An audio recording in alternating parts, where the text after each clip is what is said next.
예, 어제 청문회 다들 보셨을 텐데요. 김기춘 전 실장의 거짓말을 모든 언론이 거의 보도했습니다. 예, 어제 열린 최순실 2차 청문회에서 김기춘 전 비서실장이 말을 바꾼 건데요. 이 오전에는 최순실의 존재 자체를 몰랐다. 이렇게 일관했는데요.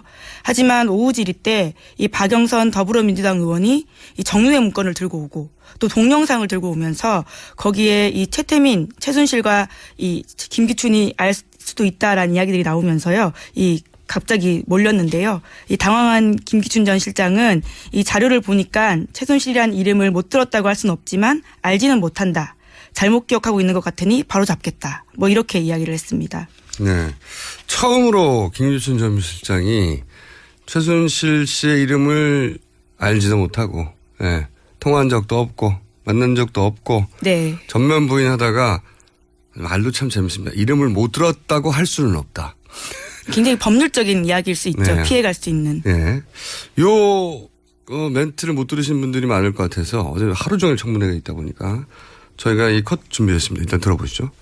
시민들이 제보를 하는데요. 2007년 7월 19일에 있었던 한나라당 후보 검증 청문회. 이 당시에 박근혜 후보 바로 앞에 있었던 이분이 바로 김기춘 실장 본인 맞으시죠?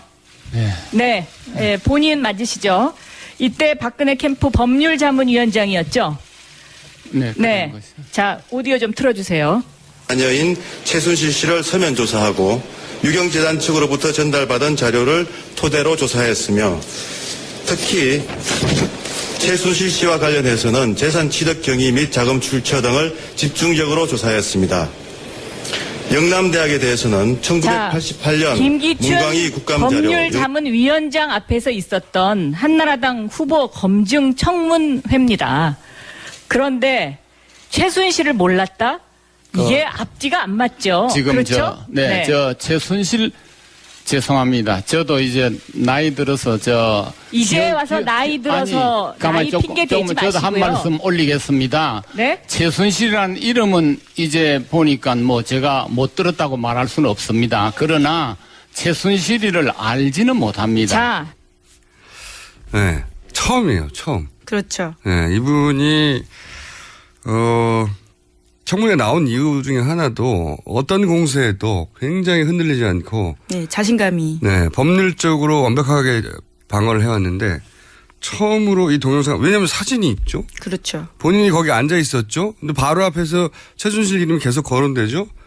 그렇게 처음 들어봤다고 하는 건 말이 안 된단 말이죠. 말이 안 되는 상황이 딱 잡힌 건데 박영선 의원이 이걸 잡아냈어요. 네티즌의 제보를 받았다라고 합니다. 네.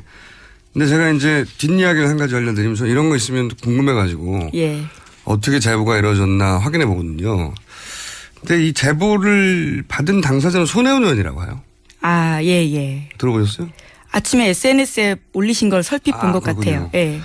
제가 확인한 바로는, 제보를 받은 당사자는 손혜원 의원인데 손혜원 의원이 본인보다 앞 순서에 박영선 의원이 질의를 하니까 이건 한시 앞이 알려줘서 한시 앞 문제 제기가 돼야 된다고 해서 박영선 의원한테 줬어요. 주고 나서 이 동영상을 가지고 이제 잡아낸 거죠. 이 장면을. 사실은, 박영선 의원은 굉장히 잘 몰아갔는데 이때 손혜원 의원이 제보한 것이다, 제보받은 것이다라고 소개를 했으면 더 좋았을 텐데. 예. 그리고 사실 이게 손혜원 의원이 이걸 남한테 주는 게 쉬운 일이 아니에요. 훈훈한 미담으로 포장을. 네. 포장이 아니라 실제 남한테 주는 게 쉬운 일이 아니에요, 이게. 예.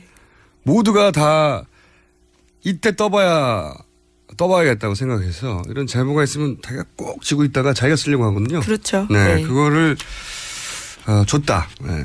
저는 손혜원 의원 높이 평가하는데 전화 연결을 하지 않겠습니다. 제가 이 정도 했으면 됐죠, 뭐. 자, 그렇게 해서 처음으로 김기춘 전 비서실장이 거짓말 해왔던 것이, 드러난 순간이었고요.